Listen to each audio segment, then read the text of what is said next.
ఎంజీరావు గారు మనతో ఉన్నారు. నమస్తే ఎంజీరావు గారు. భారతదేశ ప్రజలంతా కూడా 79వ స్వతంత్ర దినోత్సవ వేడుకల్ని ఘనంగా జరుపుకుంటూ ఉన్నాం. స్వతంత్ర సమరయోధుల త్యాగాల్ని స్మరించుకుంటూ ఉన్నాం. ఈ సందర్భంగా ఒక ప్రశ్న ఎంజీరావు గారు, ఇండియా అంటే ఏంటి? ఎందుకంటే ఇండియా ఎప్పుడు పుట్టింది అని హూ డిస్కవర్డ్ ఇండియా అంటే ఖచ్చితంగా వాస్కోడిగామా 1498 అనే గూగుల్ చెప్తోంది. కాబట్టి ఈ తరం వాళ్ళకి అసలు ఇండియా అంటే ఏంటి అనేది అవగాహన లేని పరిస్థితి. సో ఇండియా అంటే ఏంటి అంటే ఏం చెప్తారు? ఎస్ అండి, మీరు అడిగిన క్వశ్చన్ చాలా important question. It's a pertinent question. ఎందుకంటే ప్రస్తుత తరానికి ఇండియా అంటే ఏంటి, ఇండియా ఎప్పుడు డిస్కవర్ చేయబడిందంటే ప్రస్తుత తరం ఇప్పుడు స్కూల్కి వెళ్ళే పిల్లలందరూ ఒకటే చెప్తారండి. 1498లో వాస్కోడిగామా భారతదేశాన్ని కనిపెట్టాడు అని చెప్పే జనరేషన్ ఉంది. అసలు భారతదేశం అంటే ఏంటో తెలియదు. నేను ఫస్ట్ ఒక క్వశ్చన్ వేస్తానండి. ఎవరైనా అమ్మ అంటే ఏంటి అని అడిగితే ఎవరైనా ఏం చెప్తారండి? అమ్మ అంటే ఏంటి? ఎవరైనా మదర్ ఏంటి, అమ్మ అంటే ఎవరైనా ఈ ప్రపంచంలో ఈ సృష్టిలో గాడ్ కూడా, దేవుడు దిగొచ్చిన దేవుడు కూడా వివరించలేని ఒకటే ఒక పదం అమ్మ. అది ఎలాంటిదంటే it's a transcendental in nature. భావాతీతమైనది ఒక అమ్మ అనే ఒక పదం అండి. అందుకనే ఈ ప్రపంచంలో ఎవరైనా అమ్మ అని పిలవడానికి చూడండి, ఇంగ్లీష్లో అయినా హిందీలో అయినా ఎక్కడైనా మా మా మా మా అని ఉంటుంది అనమాట. ఒక సంబోధన ఉంటుంది చూడండి, అమ్మ, మదరు ఇలా వస్తూ ఉంటుంది అనమాట. ఈ అమ్మ అని పిలిచేటప్పుడు ప్రతి వాళ్ళు కూడా పెదవుల మీద పిలవరు. అమ్మ అనే పదాన్ని లోపల మనసులో నుంచి, హృదయంలో నుంచి వస్తూ ఉంటుంది అనమాట అమ్మ అనే పదం. అందుకనే చాలా బరువుగా ఉంటుంది. ఇది దేవుడికైనా అంతే. ఎందుకంటే దేవుడు కూడా లొంగింది అమ్మ దగ్గర మాత్రమే. అమ్మ ప్రేమకు లొంగుతాడు. ఈ సృష్టి ప్రేమ మీద ఆధారపడింది అంటారు. ఇదే ఎందుకు చెప్పాను అంటే, ఇప్పుడు మీరు నన్ను అడిగిన ప్రశ్న ఏంటంటే ఇండియా అంటే ఏంటని అడిగారు. ఇట్స్ చాలా చాలా సంక్లిష్టమైన ప్రశ్న అండి. ఎందుకంటే నేను చెప్పలేను. ఎందుకంటే అన్ని భావాలు నేను వ్యక్తం ఎవరికి వాళ్ళే వ్యక్తం చేసుకోవాలి. అందుకనే అమ్మ అనే పదంలో మీరు పలికేటప్పుడు ఎంతైతే భావోద్విగ్నంగా, భావాతీతంగా, ట్రాన్సెండెంటల్గా పిలుస్తారో, ఇండియా కోసం మీకు నిజంగా తెలిస్తే భారతదేశము ఇండియా అని పిలిచేటప్పుడు అంతటి బరువుగా వస్తూ ఉంటుంది అనమాట. అందుకని పెద్ద పెద్ద దేశభక్తులు డాక్టర్ బిఆర్ అంబేద్కర్ కానీ, గాంధీ కానీ, సుభాష్ చంద్రబోస్ కానీ, వల్లభాయ్ పటేల్ కానీ, వీళ్ళు ఎవరైనా ఇండియా అని పిలిచేటప్పుడు ఎప్పుడైనా పదాన్ని వినండి. వింటే చాలా బరువుగా ఉంటుంది. అసలు ఇండియా అంటూనే ఉద్దమ్ సింగ్ ఉరికంబానికి, భగత్ సింగ్, అల్లూరి సీతారామరాజులు మనం చూసాం. ఇండియా అంటే వాళ్ళకి అంత పిచ్చి ఏంటి అని అడుగుతారు మీరు. ఇండియా అంటే ఉద్దమ్ సింగ్ అంట 23 సంవత్సరాలు వెయిట్ చేసి ఎవడైతే అమృత్సర్లో మన 1200 మంది ఇండియన్ చంపాడో వాడిని 23 సంవత్సరాల తర్వాత పట్టుకెళ్ళి గన్నం తుప్పు పట్టుకుపోయినా లండన్లో చంపేస్తాడు. చంపేసి దొరికిన తర్వాత ఉరికంబానికి ఎక్కేటప్పుడు నీ ఆఖరి కోరిక ఏంటని అడిగితే ఆయన నా రూమ్లో, లండన్లో రూమ్లో చిన్న పొట్లం ఉందంట. భారతదేశం నుంచి వెళ్ళేటప్పుడు కరాచీ పోర్ట్లో ఎక్కి ఓడ మీద వెళ్ళేటప్పుడు ఆ పోర్ట్లో చిన్న పొట్లం కట్టుకుని భారతదేశం మట్టి పట్టుకెళ్తాడనమాట. ఆ మట్టి తిని జై హింద్ ఇండియా అంటూ చనిపోతాడనమాట. ఏంటి అంత పిచ్చి అంటే, ఇండియా కోసం నిజంగా తెలుసుకుంటే మన అమ్మని పిలిచినట్టు కంటే ఎక్కువ బరువుగా భారతదేశాన్ని పిలుస్తూ అప్పుడే నీకు ఇండియా తెలిసినట్టు అంతే. అంతేగాని వాస్కోడిగామా కనిపెట్టాడు అనడానికి లేదు. అది భారతదేశం. దానివల్ల నేను వివరిస్తానండి. ఇప్పుడు మీకు వివరించి చెప్తాను ఇండియా అంటే ఏంటో. కానీ అది నేను పలికించలేను, ఎవరికాడే ఫీల్ అవ్వాల్సిన ఒక విషయం అనమాట ఇండియా అంటే ఏంటో. ఇప్పుడు ఇండియా అని పిలుస్తున్నాం. భారతదేశానికి ఏదో విష్ణు సహస్రనామంలాగా చాలా పేర్లు ఉంటాయి. దీని ముందు ఒక చిన్న కథ చెప్తానమాట. రాముడు లంకను గెలుస్తాడు. అప్పుడు లంక రాముడు అయోధ్య కంటే కొన్ని వేల రెట్లు శక్తివంతం, డబ్బు ఎక్కువ ఉంది అక్కడ. లంకలో ఎక్కువ డబ్బు ఉంది అయోధ్య కంటే. కానీ అక్కడ విభీషణుడు రావణుడి భార్య మండోదర అంటదనమాట, రామా నీ అయోధ్య కంటే చాలా ఎక్కువ డబ్బు ఉంది, ఈ రాజ్యం కూడా ఏలుకోవచ్చు కదా, ఇక్కడే కూర్చోవచ్చు కదా లంకలో, ఇది మామూలు కాదు, స్వర్గం కంటే పెద్దదని. అప్పుడు రాముడు ఒక మాట అంటాడనమాట. ఇది రాముడు అన్నాడో లేదో నాకు తెలియదు, కానీ వాల్మీకి అయితే ఇది రామాయణంలో మనకు కావాలని రాశాడు. వాల్మీకి రామాయణం రాసింది రాముడి పదాలు కాదు, వాల్మీకి ఒక బోయవాడు. ఏమని రాస్తాడో తెలుసండి? జననీ జన్మ భూమిచ్చ అనే పదం వస్తుంది. జననీ జన్మ భూమిచ్చ అంటే స్వర్గాదపి, స్వర్గంతో సమానం. జన్మ ఇచ్చిన భూమి నాకు, అయోధ్య భూమి ఇంపార్టెంట్, నాకు ఇంత సంపద నాకు వద్దు, నా మాతృభూమికి వెళ్తే ఆ ఫీలింగ్ వేరుంటుంది. నా అయోధ్య వెళ్ళాలి, అర్జెంటుగా వెళ్ళాలి, నా పని అయిపోయిందని వాళ్ళకి రాజ్యాన్ని అక్కడ విభీషణ్ అప్పచెప్పి వెళ్ళిపోతాడనమాట. అంటే స్వదేశం భారతదేశం అటువంటిది. ఎందుకో చెప్తున్నానండి, భారతదేశానికి ఎన్ని పేర్లు ఉంటాయో తెలుసా అండి? ఒకటి ఇండియా, ఇది పెట్టింది గ్రీకులు, కానీ గ్రీకు పదం నుంచి పెట్టలేదు. ఇండస్ రివర్, సింధు రివర్ నుంచి ఇది వస్తుంది. భారతదేశంలో సింధు రివర్ నుంచే ఇది పెట్టడం జరిగింది, సంస్కృత పదం. అందువల్ల ఇండియా అనేది గ్రీకులు పెట్టింది కాదు, భారతదేశందే. వాడికి లేదు అంత జ్ఞానం అప్పటికి. రెండో పదం హిందుస్థాన్, ఇది పర్షియన్స్ పెడతారు, కానీ హిందువులు ఉన్న నేల కాబట్టి ఇండియాస్ ఉన్న నేల కాబట్టి పెడతారు. తర్వాత భారత్ అనేది ఒక పదం ఉంటుంది రాజ్యాంగంలో. ఈ భారత్ అనే పదం అనేది చాలా పురాతనమైనది. ఎందుకంటే ఒకప్పుడు ఎప్పుడో 7,000-8,000 సంవత్సరాల క్రితం ఇప్పుడు జమ్మూ కాశ్మీర్ నుంచి ఒకడు వేలేవాడు, ఆయన పేరు భరతుడు. భరతుడు అంటే రాముడు తమ్ముడు కాదు, శకుంతల విశ్వామిత్రుడు కొడుకు కాదండి. భరత ఒక పురాతనమైన చక్రవర్తి, వేదాల కంటే ముందున్నాడు ఆయన పిలిచాడనమాట. ఎందుకు ఆయన పేరు మీదే భారతదేశంలో భరత అని పిలుస్తారంటే, ఆయన ఫస్ట్ టైము ప్రపంచంలో ఏ దేశానికి లేని ఒక ఫీచర్ పెట్టాడనమాట. అదేంటంటే ఈ visualise the fundamental unity of the country. ఐకమత్యంతో ఎలా బతకాలంటే కత్తులతో, ఫోర్స్తో కాదు, ప్రేమభావంతో పలకాలి. అందుకే భారతదేశం ఇంత ప్రేమభావంగా, ఇంత యూనిటీ ఇన్ డైవర్సిటీ ఉండేది కారణం భరతుడు అనమాట. ఆ పేరే కరెక్ట్ అంటారు. తర్వాత ఇండియా అనేది రెండో కరెక్ట్. తర్వాత భరత వర్ష, తర్వాత ఆర్యావర్త పేర్లు చూడండి, హిందుస్థాన్. తర్వాత ఇంకొక పురాతనమేమో జంబూద్వీప అంటే మన భారతదేశం దాటుండి. ఇలా 6 పేర్లు ఉంటాయి. ఈ 6 పేర్లు ఏది పలికినా పర్వాలేదు. విష్ణు సహస్రం ఏది పలికినా, భగవంతుడిని యారా అని పలికినా పలుకుతాడు, కానీ ప్రేమతో పిలిస్తే యారా అని పిలిస్తే పలుకుతాడు అనమాట. అలాగే భారతదేశాన్ని మీ ఇష్టం వచ్చినట్టు పిలుచుకోండి. దీనికి ఒక పేరు అని కాదు, ఎన్నో పేర్లు ఉంటాయి, ఎందుకంటే అంత వైవిధ్యం. ఈ భారతదేశానికి కొన్ని లక్షణాలు ఉంటాయి అన్నమాట. ప్రపంచంలో ఏ దేశం కూడా ఈ లక్షణాలు కలిగి ఉండదు. అందుకనే ఒక పదం అంటారు, India is India no parallel. భారతదేశానికి భారతదేశమే సాటి, ఇంకో సాటి వచ్చే దేశం లేదు. ఏదైనా ఉదాహరణ చెప్పాలంటే వాళ్ళలాగా వీళ్ళగా పోల్చడానికి భారతదేశం వేరే దేశంతో పోల్చడానికి లేదండి. దీనికి ఇదే సాటి. ఇది దానికి ఉదాహరణ ఏదో నేను గొప్పకుని భారతీయుని కాబట్టి భారతదేశం గొప్పతనం చెప్తున్నానని గొప్పకుని అనుకోకండి, వినండి. ఎందుకంటే ఇందులో ఒక పదం ఉంటుంది అనమాట, కాంపోజిట్ కల్చర్ అంటారు. మిశ్రమ సంస్కృతి, ప్లూరలిజం, బహుళ సంస్కృతి. భారతదేశం ఎంతటి వైవిధ్యం కలిగి ఉంటుందండి. జమ్మూ అండ్ కాశ్మీర్ నుంచి కన్యాకుమారి, ఇటు అరుణాచల్ ప్రదేశ్ నుంచి ఏటానగర్ అరుణాచల్ ప్రదేశ్ వెళ్తే ఒక్కసారి అలా ట్రావెల్ చేస్తే అసలు ఇది ఒక దేశం కింద కనపడదు. పైన చూస్తే పాలలో వెన్న మాదిరిగా, పాలను వెన్న చిలకడం ఎంత కష్టమో తెలుసు కదా, తర్వాత వచ్చే టేస్టులు వేరుంటాయి. ఆ విధంగా భారతదేశాన్ని పరిపూర్ణంగా మీరు శోధిస్తే మీ వెన్న, నెయ్యి అన్నీ తాగినట్టు ఎంతో మైమరిచిపోతారన్నమాట. అప్పుడు అమ్మకుండే భావన మీ పదాల్లో పలికిద్ది ఇండియా అనేది చెప్పేటప్పుడు. ఇది యూనిటీ ఇన్ డైవర్సిటీ, భిన్నత్వంలో ఏకత్వం. ఇట్స్ రేసెస్ ఉంటాయండి, అన్ని జాతులు. ప్రపంచంలోని 7 మంగోలాయిడ్, డైనారిక్స్ నుంచి, ఆస్ట్రలాయిడ్స్ నుంచి, తర్వాత నేగ్రాయిడ్స్, ఇలా 7 జాతులు ఉంటాయి ప్రపంచవ్యాప్తంగా. 7 జాతులు భారతదేశంలో ఉంటాయి. అందుకనే దీన్ని ఎథ్నలాజికల్ మ్యూజియం అంటారు. జాతుల సమాహారం ఉంటుంది, అన్ని జాతులు ఉంటాయి ఇక్కడ. అదేవిధంగా జోగ్రఫికల్గా కూడా ప్రపంచంలో ఏమున్నాయి, ఎన్ని నేలలు, ఎన్ని ఫారెస్టులు ఎన్ని ఉన్నాయో అన్ని రకాలు ఇక్కడ ఉంటాయి. కాబట్టి దీన్ని మినియేచర్ ఆఫ్ ది ఎర్త్ అంటారు. ఈ ప్రకృతి, ఈ మొత్తం ప్రకృతి భారతదేశాన్ని సృష్టించి దాని నుంచి డెమోన్స్ట్రేషన్గా ప్రపంచాన్ని సృష్టించిందేమో. ఆ విధంగా మనకి ఈ భారతదేశం ఉంటుంది, మినియేచర్ ఆఫ్ ది ఎర్త్. భరతమాత చాలా శక్తివంతం. చూడండి, బ్రిటిష్ వాడికి ముందు అన్నీ పట్టుకుపోయాడు, మళ్ళీ మనం బ్రిటిష్ వాడిని కొనేస్తున్నాం. ఇప్పుడు ఆ టాటా అనేవాడు జాగ్వార్ని కొనేసాం, అక్కడ ఒక మన ప్రైమ్ మినిస్టర్ని చేసాం, రిషి సునాక్ని. ఈ బ్రిటిష్ వాడి కంటే ఎక్కువైపోయింది. ఎక్కడి నుంచి వస్తుంది ఈ సంపద అంటే భరతమాత అంత శక్తివంతమైంది. అక్షయ పాత్ర లాంటిది. ప్రకృతిలో ఇంతటి సంపద, ఇంతటి అక్షయ పాత్ర లాంటి సంపద ప్రపంచంలో ఏ దేశంలో కూడా లేదు. అందుకనే బ్రిటిష్ వాడు వెళ్ళేటప్పటికి మొత్తం పేదరికం అయింది, మళ్ళీ సంపాదించేసుకుంటున్నాం. చూసారా, పునరుజ్జీవనం వస్తుంది. అది భరతమాత శక్తి. ఇది భారతదేశం. ఈ భూగోళం ఎండలో పోయేది ఇదే దేశం, ఉండే దేశం ఇది. ఇంత శక్తివంతమైన దేశం ఉండదు ప్రపంచంలో.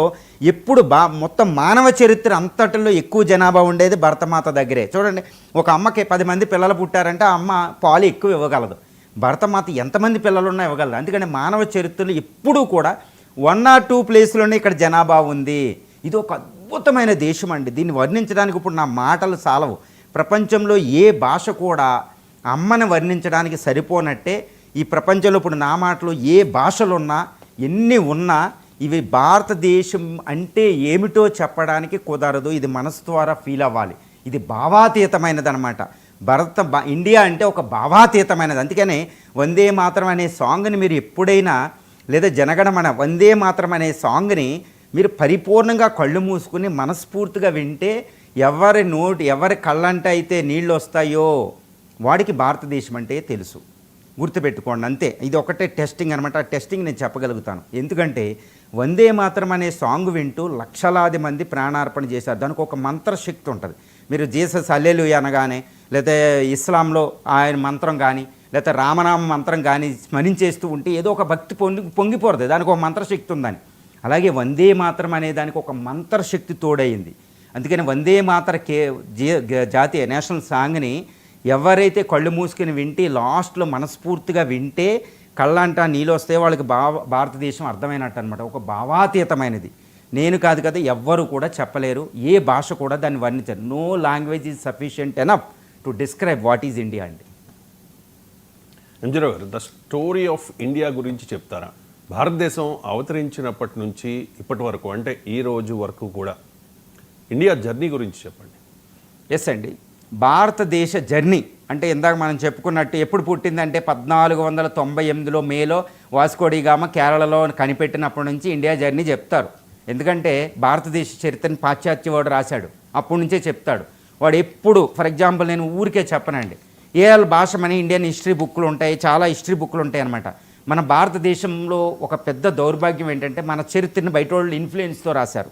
ఎక్కువ కలోనియల్ పీరియడ్లో రాశాడు. దాన్నే కలోనియల్ హ్యాంగ్ ఓవర్ అంటారు. ఈ కలోనియల్ బ్రిటిషోడి భూతద్దంతోనే భారతదేశాన్ని చూసుకుంటున్నాం. ఇది ఒక పెద్ద ఘోరం. కాళిదాసుని షేక్స్పియర్ ఆఫ్ ది ఈస్ట్ అంటారు, షేక్స్పియర్ ఆఫ్ ఇండియా అంటారు. Where is Kalidasa, where is Shakespeare అండి? షేక్స్పియర్ ఎక్కడ కంపారిజను మన కాళిదాస్తో? కాళిదాస్ ఇంకా చాలా ఫిలాసఫర్, ఇంకా ఎక్కువ ముందు. మన వేద ఇలా అన్నీ పోలుస్తారండి. వరాహమిహిరుడు, ఇలా ఆర్యభట్ట. ఇది ఏదన్నా చెప్తే ఇండియాని ఏదో ఏంది వీళ్ళు ఇది భారతీయత ఉంది, హిందుత్వ అది పక్కన పెడేయండి, నాకు అది సంబంధం లేదు. భారతదేశ చరిత్రని రాయడానికి బ్రిటిషోడు సరిపోడు. ఎందుకంటే భారతదేశంలో ఉన్ని వస్త్రాలు, ఒళ్ళంతా ఉన్ని వస్త్రాలు, మన టెక్స్టైలు చక్కగా వస్త్ర పరిశ్రమ అభివృద్ధి చెంది వస్త్రాలు వేసుకునేటప్పుడు ఇంకా బ్రిటిషోడు ఆకులు కట్టుకునే ఉన్నాడు. అందువల్ల వాడేవాడండి మనకి రాయడానికి. వాడు మనల్ని ఏలాడు 200 సంవత్సరాలు. ఈ సంవత్సరాలు మొత్తం మన ఇండియన్స్ను కూడా కొనేసి వాడు మనతో హిస్టరీ రాపించాడు, అదేవిధంగా రాపించాడు. చాలా ఘోరమైన విషయం అనమాట. అందుకనే ద స్టోరీ ఆఫ్ ఇండియా, మీరు అడిగిన క్వశ్చన్కి నేను ఒకటే చెప్తానండి. ద స్టోరీ ఆఫ్ ఇండియా అంటే దీని బయోగ్రఫీ అనుకోండి. ఇది ఎప్పుడు మొదలైందంటే ఒక 2 million years back, 20 lakh years back మానవుడు భూమి మీద అవతరించాడు. అప్పుడే మొట్టమొదటి మానవుడు భారతదేశానికి వచ్చాడు ఆఫ్రికా ఖండం నుంచి. తర్వాత హోమో సాపియన్స్ అని 55,000 సంవత్సరాల క్రితం మొట్టమొదటి ఆధునిక మానవుడు వీడు. ఆధునిక మానవుడు 55,000 సంవత్సరాల క్రితం హోమో సాపియన్స్ అంటారు. వాళ్ళు ఆఫ్రికా నుంచి టర్కీ మీదుగా, మిడిల్ ఈస్ట్ మీదుగా భారతదేశం వచ్చాడు. వచ్చినోడు మళ్ళీ ఇప్పుడు వెనక్కి తిరగలే, వెళ్ళలేదు. ఎందుకంటే ఉత్తరాన హిమాలయాల నుంచి దక్షిణాన్ని హిందూ మహాసముద్రం మధ్యలో ప్రపంచంలో ఏ ప్రాంతానికి లేనంత వసతులు ఉంటాయి మానవుడు నివసించడానికి. ఇక్కడ అంత క్లైమేట్ ఉంటుందండి. చాలా టైం సరిపోదు కాబట్టి నేను చెప్పను, అంత క్లైమేట్. అందుకనే ప్రతి రేసు ప్రపంచంలో ఎన్ని జాతులైతే ఉన్నాయో అన్నీ కూడా ఈ హిమాలయాలు, ఉత్తరాన హిమాలయాలు, దక్షిణాన హిందూ మహాసముద్రం మధ్యలోకి వచ్చి ఇక్కడంతా మిక్స్ అయిపోయారు. వీళ్ళంతా పచ్చడి వేసేటప్పుడు అన్నీ వేసేసి అందులో రుబ్బేసిన తర్వాత ఒక మంచి టేస్ట్ వచ్చినట్టు అన్ని జాతులు అందరూ వచ్చి అన్ని క్లైమేట్ల మధ్యన ఇలా వెళ్ళి ఒక రకంగా పుట్టిందనమాట. అది భారతీయత. అంటే ప్రపంచానికి ఒక మినియేచర్ ఆఫ్ ది ఎర్త్. ఇందులో ప్రకృతి ఉంటుంది, క్లైమేట్ ఉంటుంది, మానవ నిర్మితాలు, కల్చర్లు అన్నీ ఉంటాయి అనమాట. ఒక అద్భుతం ఇది. అందుకే వర్ణించడానికి మాటలు సరిపోవు. ఇది 55,000 సంవత్సరాల క్రితం ఆధునిక మానవుడు వచ్చిన తర్వాత ఆఫ్రికా నుంచి 10,000 అంటే 10,000 BC అంటే ఇప్పటి నుండి 12,000 సంవత్సరాల క్రితం ఆధునిక వ్యవసాయం పుట్టింది ప్రపంచంలో. టర్కీలో పుట్టింది. ఇప్పుడు చెప్పబోయే టర్కీ ఆఫ్రికాలో పుట్టింది, మళ్ళీ ఇండియాలో కూడా పుట్టిందండి. అందువల్ల ఇండియా ఇప్పుడు బలూచిస్తాన్, పాకిస్తాన్లో చూసిన బలూచిస్తానం, ఇండస్ వాటర్ ఇది ఉంటుంది, హరప్పా, మొహంజదారో, అక్కడ ప్రాంతంలో పుట్టింది. తర్వాత అది ఒక అద్భుతమైన ప్రపంచంలోని అతి పురాతనమైన ఒక అద్భుతమైన సంస్కృతిగా మారింది. దాన్ని సింధు నాగరికత అంటాం, Indus valley civilisation. It is one of the oldest civilisation. నేను చెప్తున్నా, India is one of the oldest, అతి ప్రాచీన సంస్కృతుల్లో ఒక ప్రాచీన సంస్కృతి. అక్కడ మెసొపొటేమియా, మాయన్ను, గ్రీకు వీటికన్నింటే ముందే పుట్టింది. ఇటు చైనీసు, మెసొపొటేమియా, ఈజిప్ట్ ఈ 4 ఇట్లతో ఒకటి ఉంటుంది. తర్వాత గ్రీకులు, మాయన్ అవన్నీ తర్వాత పుట్టింది. ఇదండి ఒక అతి పురాతనమైన సంస్కృతుల్లో ఒక్కటిగా ఇండస్ వ్యాలీ సివిలైజేషన్ పుట్టింది. ఇప్పుడు మనం ప్రస్తుత భారతదేశంగా కొలుస్తున్న భారతదేశం ఇండస్ వ్యాలీ సివిలైజేషన్ వారసత్వంగా వచ్చింది. అందరూ అంటారన్నమాట, ఇండస్ వ్యాలీ సివిలైజేషన్ ఎండ్ అయిపోయింది కదా, చచ్చిపోయి గంగా నదికి వచ్చేసారు, ఇండస్ వ్యాలీ సివిలైజేషన్ అక్కడ ఎడారైపోయింది, ఎడారైపోయింది. నిజంగా లేరండి. కానీ ఇది భారతదేశాన్ని ఒక సజీవ సంస్కృతి అని ఎందుకంటారంటే, ఇండస్ వ్యాలీ సివిలైజేషన్లో పుట్టిన పశుపతి శివుడిగా ఉన్నాడు, అక్కడ పుట్టిన మంగళసూత్రం ఉంది, అక్కడ పుట్టిన గాడెస్ మాత మనకు దుర్గామాతగా ఎలా ఉంటారో, అక్కడ పుట్టిన ప్రజాస్వామ్యం ఇప్పుడు ఉంది, అప్పుడు పుట్టిన కళ ఇదంతా ఉంటుంది, మ్యూజిక్ ఉంటుంది, అప్పుడు జంతువుల్ని చెట్టుల్ని పూజించడం ఇప్పుడు ఉంటుంది. ఇవన్నీ వారసత్వంగా వచ్చి నదులను పూజించడం, అమ్మ వారిని పూజించడం ఇవన్నీ వస్తాయని, బొట్టు పెట్టుకోవడం, ఆభరణాలు ధరించడం, మన డ్రెస్సింగు, తర్వాత దేవాలయాలు, ఆ దేవాలయాల ముందు పెద్ద చెరువులాగా అందులో స్నానాలు చేయడం, ఈ పుష్కరాలు మామూలుగా ఉండదండి. ఇవన్నీ అక్కడ నుంచి వారసత్వంగా వచ్చింది. ఇండస్ వ్యాలీ సివిలైజేషన్ అక్కడ ఎడారైపోయింది, కానీ గంగా వ్యాలీ సివిలైజేషన్ అందువల్ల భారతదేశం ఒక సజీవ సంస్కృతి. ప్రపంచంలో సజీవ సంస్కృతి అక్కడ చైనా ఉంటుంది, ఇండియా ఉంటుంది, అంతే. ఇంకో సంస్కృతి లేదు. ఎందుకంటే మెసొపొటేమియా చచ్చిపోయింది, ఈజిప్ట్ చచ్చిపోయింది, అన్నీ చచ్చిపోయినాడు. గ్రీకు లేదు, ఏమీ లేదు. ఇప్పుడు గ్రీకులు అక్కడ ఉన్నది ఆ మతం కాదు, అది కాదు. సో ఇండస్ ఎప్పుడైతే 55,000 సంవత్సరాల క్రితం పుట్టిందో అది ఇప్పటికి అలాగే నిర్విఘ్నంగా కొనసాగుతుంది. అందుకే India is one of the oldest living and uninterrupted civilisation అనే పదం ఉపయోగిస్తారు. ఇది ఒక సజీవ అతి ప్రాచీన సంస్కృతి, పుట్టినప్పటి నుంచి నిర్విఘ్నంగా వెళ్తూనే ఉంది, ఒక జీవనదిలాగా. ఒక అద్భుతం పెరీనియల్ సివిలైజేషన్ అండి ఇది. ఇప్పుడు అలాంటి సివిలైజేషను ఇండస్ వ్యాలీ సివిలైజేషన్ తర్వాత ఆరియన్స్ వస్తారు, కానీ కొంతమంది తిరస్కరిస్తారు. అంబేద్కర్ కూడా దీన్ని తిరస్కరిస్తారు, ఆరియన్ ఇన్వాజన్ ఒప్పుకోరు. కానీ నా అభిప్రాయం ప్రకారం కూడా ఆరియన్ ఇన్వాజన్ నేను ఒప్పుకోను. ఎందుకంటే ఆరియన్స్ ఎవరండి? భారతదేశంలో సౌత్ ఇండియా నుంచి, నార్త్ వెళ్ళి ఇక్కడ నుంచే వచ్చారు. అసలు సంస్కృతం భారతదేశంలో ఎవరో యూరోప్ ఇచ్చాడు అనేది కూడా నేనైతే చెప్పనండి. ఎందుకంటే అలాంటి సంస్కృత భాష భారతదేశంలో మొట్టమొదటి బుక్ ఋగ్వేదం రాస్తే మరి అది పుట్టిన చోట ఏదైనా ఉండాలి కదా, లేవు కదా భారతదేశంలో. అందుకని ఇక్కడ వాళ్ళు అక్కడికి వెళ్ళి మళ్ళీ రీమైగ్రేట్ అయ్యి ఉంటారు అంతే. అందువల్ల నేను Aryan invasion theory I don't want accept it. మొట్టమొదటి బుక్ భారతదేశంలో పుట్టింది ఋగ్వేదం ఇదంతా. మరి బయట నుంచి వస్తే అక్కడ నార్వేస్ వేడని అక్కడ ఉండాలి కదా, జర్మనీ దగ్గర, అక్కడ లేదే అది. అందువల్ల అది ఒప్పుకోం. చాలా హిస్టరీకి వెళ్ళాలి. అంబేద్కర్ నుంచి తర్వాత మజుందార్ అని చాలా బుక్స్కి మనం వెళ్ళాలి. బ్రిటిష్ వాడు రాశాడు కాబట్టి ఇది మన తప్పు జరిగింది. బ్రిటిష్ వాడు అంటే యూరోప్ కాబట్టి మా యూరోప్ నుంచి మీ ఆరియన్ సివిలైజేషన్ వచ్చింది, ఇండస్ కనిపెట్టినోడు. అందుకే నేను ఒకటే చెప్తానండి, 1923లో 21లో ఇండస్ వ్యాలీ బేసిన్ దగ్గర ఇప్పుడు ప్రస్తుత మొహంజదారో హరప్పాని కనిపెట్టిన తర్వాత ఈ బ్రిటిష్ వాళ్ళకి ఫ్యూజులు ఎగిరిపోయినాయి. ఎందుకు? భారతదేశ సివిలైజేషన్ 5,000 సంవత్సరాల హిస్టరీ వాడికి కనపడుతుంది. అప్పుడు దాకా ఆడు ఏమనేవాడు, మీరు ఎప్పుడు పరిపాలించుకోలేదు, మీరు అంతా ఇప్పుడే పుట్టారు, మీరు ఎందుకు పనికిరారు, మేము పరిపాలింపబడేవాళ్ళు మీరు అని తిట్టేవాడు వాడు. కానీ చూసిన తర్వాత ఫ్యూజులు ఎగిరిపోయినాయి. అందుకని వాడు ఏం చేశాడు, చరిత్రలో చక్కగా వాడు మా యూరోపియన్స్ ఆరియన్ను మీకు సంస్కృతి ఇచ్చి మీకు రాసి పెట్టారు, మా యూరోపియన్స్ అని చెప్పాడు. అది తప్పు. దీని మీద మనకి రీసెర్చ్ జరగాలండి. ఇప్పుడు ఇండస్ వ్యాలీ సివిలైజేషన్లో బయటపడిన ఈ స్క్రిప్ట్ని మనం ఇప్పుడు ఏ టెక్నాలజీ వస్తుంది, ఏ ద్వారా మనకి దాన్ని కనిపెట్టారు అనుకోండి, అసలు భారతదేశ చరిత్ర అంటే ఏంటి తెలిసింది, మరో మంచి భాష కూడా బయటపడద్దు అనమాట. ఆ స్క్రిప్ట్ని అన్రైవెల్ చేస్తే వస్తుంది ఫ్యూచర్లో. ఇదంతా మనం చెయ్యాలి, మన రీసెర్చ్ కండక్ట్ చేసుకోవాలి. మన ప్రాచీన భారతదేశ చరిత్ర ఎవడు సరిపోతాడండి, అంత చరిత్ర ఉంది, ఎంత లోతు వేర్లు ఉన్నాయి. ప్రతి ఆధునిక అన్ని జాతులు ఇక్కడ ఎలా ఉన్నాయి. ఈ ప్రకృతి అలాంటిది కాబట్టి హిమాలయాల నుంచి ఇక్కడ ఇది అద్భుతం అనమాట. సో ఇదంతా మనం కనిపెట్టాలి. తర్వాత Indus valley Ganga valley civilisation, తర్వాత ఇప్పుడు మనకి ఫస్ట్ మగధ ఎంపైర్స్ 14 జనపదాలు, తర్వాత ఈ మగధ నుంచి జరాసంధుడు పుట్టిన ఈ ప్రాంతమైన ఇది ఛత్తీస్గఢ్, జార్ఖండ్, బీహార్ దగ్గర మొట్టమొదటి శక్తివంతమైన రాజ్యం పుడుతుంది. ఇప్పుడు చోటానగపూర్ ఎక్కువ మినరల్స్ ఉన్నాయి, వ్యవసాయం ఉంది కాబట్టి. అది 16 జనపదాలను కలిపేసి మగధ సామ్రాజ్యం వచ్చిన తర్వాత మగధ నుంచి మౌర్యాస్ వస్తారు. ద గ్రేట్ చంద్రగుప్త, తర్వాత వాళ్ళ కొడుకు, తర్వాత అశోకుడు, ఈ మౌర్యాస్, తర్వాత శాతవాహనులు 1వ శతాబ్దం మధ్యలో చాలామంది పుడతారు. తర్వాత అది చిన్నగా, కానీ తర్వాత గుప్తాస్ 7th centuryకి India richest empire of the world అండి. అప్పుడే మౌర్య చంద్రగుప్తుడి నుంచి, అశోకుడి నుంచి. Even the most worst Aurangzeb టైంలో కూడా India was the richest country on the earth అంటండి. ఔరంగజేబు వరస్ట్గా టైంలో కూడా భారతదేశం richest 30% of the global GDP కలిగి ఉందని యాంగ్యూస్ మ్యాడిసన్ అనే బుక్లో బ్రిటిష్ హిస్టోరియనే చెప్తాడు ఆ మాట. ఇది అంటే 99% హ్యూమన్ హిస్టరీలో 99% కాలం భారతదేశం సూపర్ పవర్ అనమాట. అంత సంపద ఉంది. అది బ్రిటిష్ టైంలో కోల్పోయాం.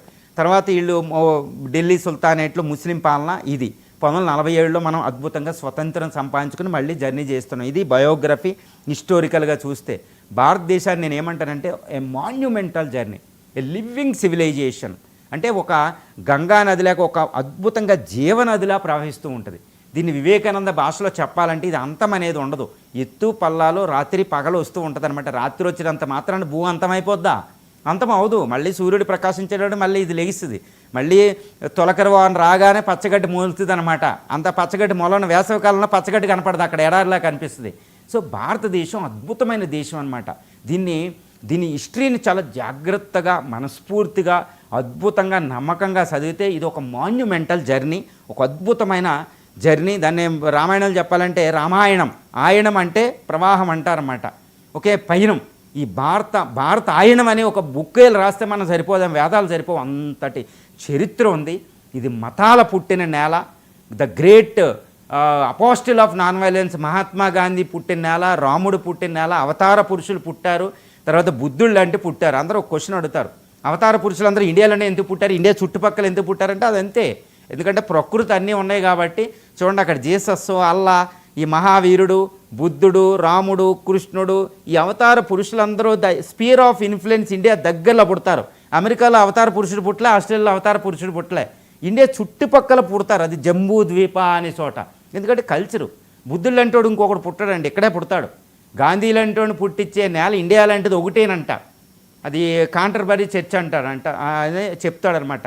ఈ భూప్రపంచం మీద గాంధీ లాంటి పుట్టించే నేల ఒకటే. అందరూ ఏమంటారంటే గాంధీ అంటే ఇది ప్రస్తుత తరం బాలే, గాంధీ అంటే అంత ఈజీ ఏం కాదండి. Is the God of the world. ఈ డిస్కవర్డ్ 7 ఆస్కార్లు పుట్టించాడు అక్కడ. ఇంకా ఈ గాంధీ మీద అపవాదం వద్దు. ఎందుకంటే ఐన్స్టీనే క్యూలో నిలబడినోడు, లియో టోల్స్టాయ్ నిలబడ్డారు. ప్రపంచంలో 7 ఆస్కార్ల అవార్డులు వచ్చినాయి. అహింసని పీకెస్ట్ స్టేజ్కి తీసుకెళ్తాడు బుద్ధుడిలాగా, అపోస్టిల్ ఆఫ్ నాన్ వైలెన్స్. అందువల్ల నేను గాంధీ అంటే ఇప్పుడున్న దాని మీద దాన్ని అపవాదుగా తీసుకోవద్దు. ఎందుకంటే ఆశ్రమాల్లో ఋషులు అహింసని ఆశ్రమాలకు పరిమితం చేస్తే ఆయన రాజకీయాల్లో తీసుకొస్తాడు. ఈ బ్రిటిష్ తరిమి కొడతాడు. అది అందువల్ల భారతదేశం ఒక జర్నీ అనేది ఒక మాన్యుమెంటల్ అనమాట. ఈ జర్నీలో ఎంతోమంది అవతార పురుషులు పుడతారు, కానీ ఏ అవతార పురుషుడు కూడా శాశ్వతం కాదు. భారతదేశమే శాశ్వతం అంటారు. ఎంజీరావు గారు, బ్రిటిష్ వారి నుంచి భారత్ స్వతంత్రం సంపాదించింది అంటే అది మన దేశానికి ఒక పునర్జన్మ అని చెప్పవచ్చు. స్వతంత్రం వచ్చే నాటికి అంటే 1947 ఆగస్ట్ 15 నాటికి భారతదేశ పరిస్థితి ఎలా ఉంది? అండ్ 1947 నుంచి 2025 అంటే ఇప్పటి వరకు మన దేశ జర్నీ అండ్ మన దేశం సాధించిన విజయాల గురించి ఏం చెప్తారు? ఎస్ అండి, ఇప్పుడు 1947లో భారతదేశ పరిస్థితి ఎలా ఉంది అంటే ఇప్పటి నుండి సుమారు 77 సంవత్సరాల వెనక్కి మనం వెళ్ళిపోవాలి. అందుకని అందరూ పరకాయ ప్రవేశం చేయండి. 1947 నాటికి ఈ ఆదిత్య 316 బాలకృష్ణ సినిమాలాగా ఏదన్నా ఎత్తేసి ఆ కాలచక్రంలో 1947కి వెళ్ళిపోవాలి, టోటల్గా వెళ్ళిపోవాలి. 1947 అంటే ఏంటంటే ఒక డివైడింగ్ ఇయర్ అండి. భారతదేశ చరిత్రలు ఇందాక నేను చెప్పిన భారతదేశ స్టోరీ ఎపిక్ జర్నీలో 1947 అనేది చాలా కీలకం అండి. ఎందుకంటే 1947కి ముందు 1500 సంవత్సరాల పాటు భారతదేశాన్ని భారతీయులు పరిపాలించుకోలేదు. మొట్టమొదటిగా భారతదేశాన్ని భారతీయులు పరిపాలించుకోవడం మొదలుపెట్టింది 1947. ఈ 1947 ముందు 1500 సంవత్సరాల పాటు భారతదేశాన్ని గజనీలు, గోరీలు, బ్రిటిష్ వాళ్ళు, దారుణంగా ఆఫ్ఘన్లు, ఇరానియన్స్, ప్రపంచంలో అందరూ తోసేశారు. దీన్ని ఘోరంగా తోసేశారనమాట. దీన్ని ఒక రకంగా చెప్పాలంటే భారతదేశానికి స్వతంత్రం రాగానే అప్పుడు డాక్టర్ బాబు రాజేంద్ర ప్రసాద్, నెహ్రూ ఒక టెంపుల్ కడతారు. అది ఇప్పుడు అయోధ్య కట్టినప్పుడు ఎలా ఉంటుందంటే ఇలాగే ఒక సోమనాథ్ ఆలయం కడతారు గుజరాత్లో అన్నమాట. ఎందుకంటే ఈ గజనీగాడికి ఇలాంటి వాళ్ళకి ఎప్పుడైనా కరువు వస్తే ఆఫ్ఘనిస్తాన్లో ఆ టెంపుల్ దోసుకెళ్ళడమే. వాళ్ళు ట్యాక్సులు కూడా లేవంటండి. 3-5 సంవత్సరాలు ట్యాక్సులు కూడా విధించుకోలేదు ఆ గజనీగాడు. ఎందుకంటే అంత సంపద తరలించేశారండి. ప్రపంచంలో ప్రతివాడు భారతదేశం నుంచి సంపాదన పట్టుకెళ్ళాడే. ఒక రకంగా చెప్పాలంటే $40 ట్రిలియన్ సంపద దోసేసాడంటే ఈ బ్రిటిషోడు 1840, జాగ్రత్తగా వినండి, 1840 నుండి 1940 అంటే సుమారు 60 సంవత్సరాలు, 1840 నుండి 1880 నుంచి అనుకోండి, 80 నుంచి 1947, 60 సంవత్సరాల్లో భారతదేశంలో 10 కోట్ల మంది ప్రజలు అసువులు బాసారు, చచ్చిపోయారు. ఎందుకంటే అది దోపిడీ ఫలితంగా. అందువల్ల 1947లో భారతదేశ పరిస్థితి ఎలా ఉంది అంటే, అప్పుడు నెహ్రూ ఒక మాట అంటాడనమాట, ద ట్రిస్ట్ విత్ డెస్టినీ. దాన్ని తెలుగులో చెప్పాలంటే విధితో నిరంతర పోరాటం. Okay, at the stroke of the mid night our India is awaken to the life and freedom when whole world was sleeping. ప్రపంచమంతా నిద్రపోయే సమయంలో 1947 ఆగస్టు 14 రాత్రి భారతదేశం మళ్ళా లెగిసిందంట అండి. ఎప్పుడు 1500 సంవత్సరాల పాటు అనమాట. ఒక పదం, అద్భుతమైన పదం చెప్తాడు. మీరు ఇప్పుడు ప్రస్తుతం నెహ్రూ అంటే విరక్తి భావం, ఆ భావంతో చూడకండి. ఎందుకంటే ఈ ప్రకృతి ఈ భారతదేశాన్ని 1500 సంవత్సరాల తర్వాత మొట్టమొదటి భారతీయులు పరిపాలించుకునే అవకాశం ఇచ్చింది. అది నెహ్రూకి ఇచ్చిన అవకాశం, గాంధీ ఇచ్చాడు, ఎలా అనకండి. ఈ భారతదేశ ప్రకృతిలో ఎవడు పరిపాలించాలి ఈ దేశాన్ని అనేది నిర్దించబడి ఉంటుంది అనుకుని నేను అనుకుంటూ ఉంటానన్నమాట. ఇప్పుడు మోడీ ఉన్నాడంటే మోడీ ప్రకృతి వరం లేకుండా మోడీ అక్కడ సింహాసనంలో కూర్చోలేడు. భారత మాత ఆశీర్వదించవలసిందే. నెహ్రూ అందరికీ ఆశీర్వాదాలు ఉన్నాయి. ఇప్పుడు ఈ నెహ్రూ ట్రిస్ట్ విత్ డెస్టినీ, నిరంతర పోరాటం అని చెప్పి ఒక పదం చెప్తాడనమాట. ఎలా ఉందంటే భారతదేశ పరిస్థితి 1947లో ప్రపంచంలో ప్రస్తుతం ఇథియోపియాలాగా కడు పేదరిక దేశం చేసేసాడు. భారత మాతకి రక్త మాంసాలు పట్టుకుపోయాడు. ఈ 75 సంవత్సరాలుగా మనం తొడుక్కున్నాం అంతే. భరతమాత అంటే మొత్తం భారతదేశ చరిత్ర 55,000 సంవత్సరాల క్రితం ఆఫ్రికా నుండి ఆధునిక మానవుడు వచ్చినప్పటి నుండి 1947 వరకు పోలిస్తే మొత్తం ఈ 60,000 55,000 సంవత్సరాల భారతదేశ చరిత్రలో కేవలం 5,000 అనకండి, ఆధునిక మానవుడు వచ్చిన కాడ నుంచి ఒక 60,000 సంవత్సరాల భారతదేశ చరిత్రలో భారతదేశ చరిత్రలో దీనమైన పరిస్థితి 1947లో ఉంది. బ్రిటిష్ వాడు వెళ్ళే నాటికి చాలా ఘోరమైన విషయం అనమాట. శశి థరూర్ మాటలు ఏమంటాడంటే, when British came to India in 1600 century India was the super power అండి. ప్రపంచంలో 30% జీడిపి ఉంది. కానీ బ్రిటిష్ వాడు వెళ్ళే సమయం 1947 నాటికి కడు బేదరిక దేశం, 2% సంపద కూడా లేదు మన భారతదేశం దగ్గర. దారుణమైన పరిస్థితి అనమాట 1947. అప్పుడే పుట్టిన దేశానికి ఏమీ లేదు. వెంటనే యుద్ధం, దారుణమైన పరిస్థితులు, ఆకలి, సో ఏమీ లేదు, ఫుడ్ సెక్యూరిటీ లేదు, ఆహార భద్రత లేదు. మళ్ళీ విభజన, దేశ విభజన, 10 లక్షల మంది అటు, 10 లక్షల మంది ఇటు. The train to Pakistan, Khushwant Singh novel చదివితే భారతదేశ పరిస్థితి అప్పుడు తెలుస్తుంది. ఒక డెడ్ ట్రైనే పాకిస్తాన్ నుంచి మనకు వచ్చి ఈ జీలం, సట్లేజు, గంగా నది, దాని ఉపనదులన్నీ రక్తంతో తర్పణ చేసింది. కానీ అదే సమయంలో రాజ్యాంగం రాసుకొని మళ్ళీ రీజర్నీ స్టార్ట్ చేసాం. అది 1947 పరిస్థితి.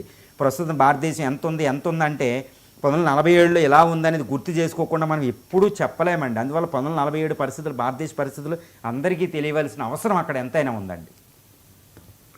మంజురావు గారు, మన భారత రాజ్యాంగ నిర్మాతలు అలాగే స్వతంత్ర సమరయోధులు ఆశించినట్టుగా, కలలు కన్నట్టుగా 1947 నుంచి 2025 వరకు భారతదేశ జర్నీ జరిగిందా?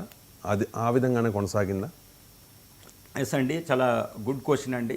1947లో భారతదేశాన్ని భారతీయులు పరిపాలించుకోవడం మొదలుపెట్టి ఇప్పుడు వరకు భారతీయులే పరిపాలించుకుంటున్నాం. 1947కు ముందు 1500 సంవత్సరాలు భారతదేశాన్ని భారతీయులు పరిపాలించుకోలేదు. ప్రతి వాడు దండయాత్రలు చేయడం, దీన్ని అటాక్ చేయడం, దీని సంపద అంతా తోసేశారు. ప్రపంచంలో 30% జీడిపిని సంపద తోసారు. 1947లో స్వతంత్రం సంపాదించుకుని మొట్టమొదటిగా భారతీయులు చేసిన పని ఏంటంటే 2.5 సంవత్సరాల పాటు కష్టపడి హస్తినాపురంలో చక్కగా కూర్చుని భారత రాజ్యాంగం రాసుకున్నాం.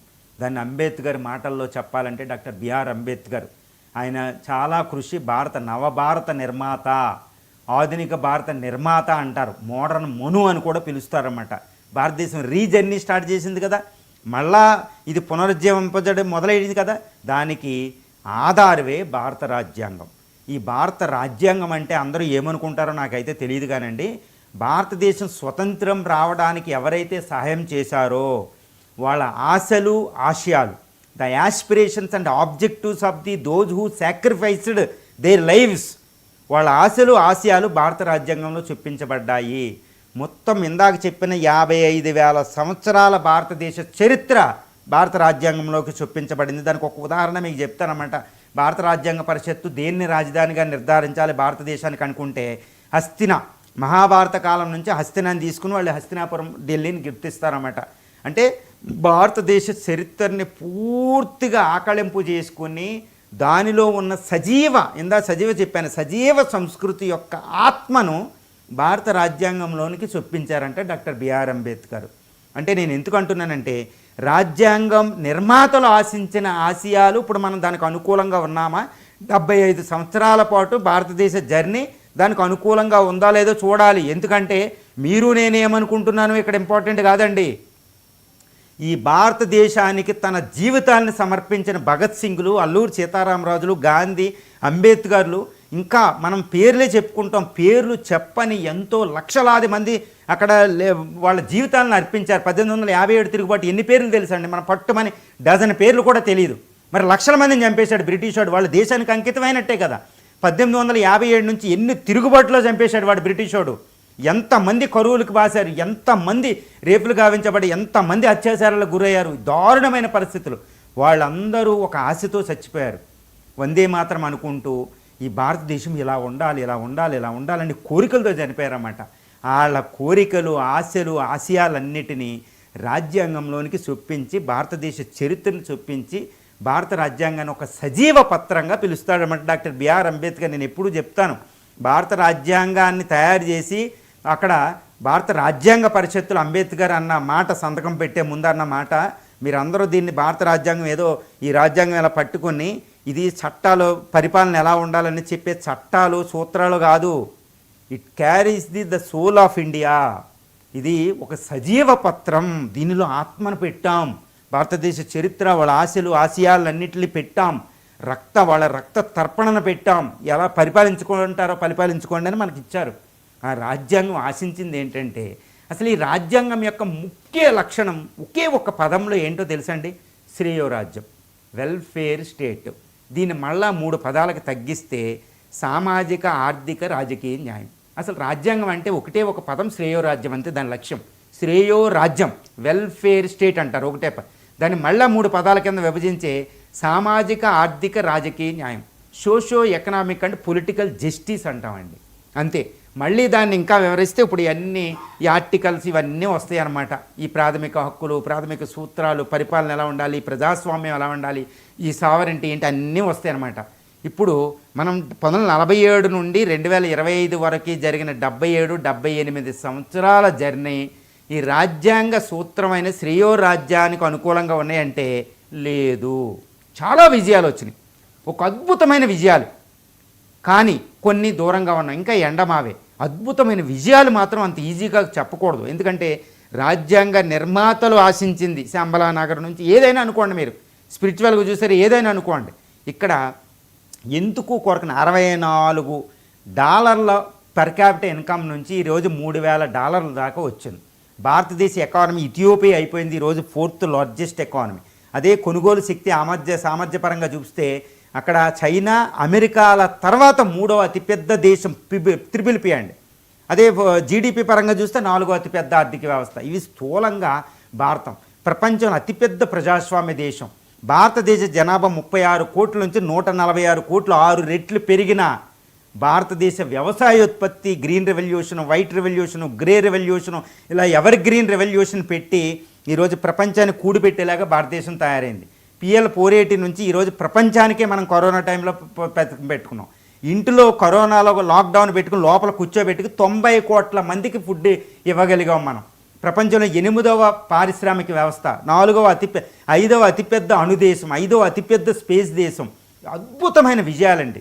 ఒక చిన్న మాటలో చెప్తాం, భారత IT ఉత్పత్తులు మన ఎగుమతుల ద్వారా సంపాదించే $250 బిలియన్ అండి.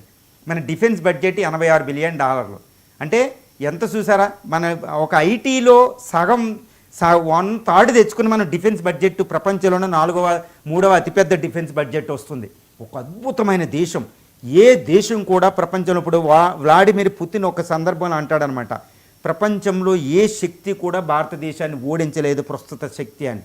ఇది ద ఎపిక్ జర్నీ అనమాట. మళ్ళీ పునరుజ్జీవన యుగం నాటికి వెళ్తున్నాం. ఇది అద్భుతమైన విజయాలండి. లిటరసీ 16% నుంచి 74% పెరిగింది. గుర్తుపెట్టుకోవాలి, ఎంత లిటరసీ అంటే ఎంత అభివృద్ధో చూడండి. భారతదేశం ఒక దేశంగా మనగలుగుతుంది. ప్రపంచంలో అతిపెద్ద ఎన్నికలు 2024లో జరిగిన ఎన్నికలు ఒక మాన్యుమెంటల్, ప్రపంచంలో ఏ శక్తి లేదు, 96 కోట్ల మంది ఓటర్లు, ఇంతటి దేశం, ఇంత వైవిధ్య దేశం మళ్ళా లెగిసి 1500 సంవత్సరాల తర్వాత లెగిసి 47 నుంచి 25 వరకు ఇంత ఎపిక్ జర్నీ సంపాదించిందంటే అందరూ ఏదనుకుంటారో తెలుసు, కానీ రాజ్యాంగ మహిమ, ఆ రాజ్యాంగంలో సజీవం ఉంది, ఆ రాజ్యాంగంలో ద సోల్ ఆఫ్ ఇండియా ఉంది, వాళ్ళు త్యాగం చేసిన వాళ్ళ ఆశీర్వాదాలు ఉన్నాయి. మనం పితృదేవతలు అనుకుంటాం కదా, అలాగనమాట. అంత ఈజీగా కాదండి. That is what epic journey. కానీ ఇంకా ఆ శ్రేయోరాజ్యం జరగలే, సామాజిక న్యాయం ఇంకా ఎండమావే, రిజర్వేషన్లు ఘోరం, చిన్న చిన్న క్యాస్ట్లను తొక్కు పడేయడం, రాజ్యాంగంలో రిజర్వేషన్ ఉమెన్ లేదు, ఉమెన్ పరిస్థితి ఘోరం, చిన్నపిల్లలు లేరు, ఎనీమియా, 56% ఐరన్ లోపంతో బాధపడుతున్నారు, ఇంకా 74% లిటరసీ, ఇంకా 26% లేదు. 26% అంటే ఎంతో తెలుసండి, అది అమెరికా పాపులేషన్ కంటే ఎక్కువ. అంత ఇల్లిటరేట్స్ ఉన్నారు. వ్యవసాయ రంగం బాగాలేదు, ఇంకా ఆత్మహత్యలు జరుగుతున్నాయి, ఇంకా ఉమెన్ మీద రేపులు జరుగుతూనే ఉన్నాయి, దారుణమైన పరిస్థితులు.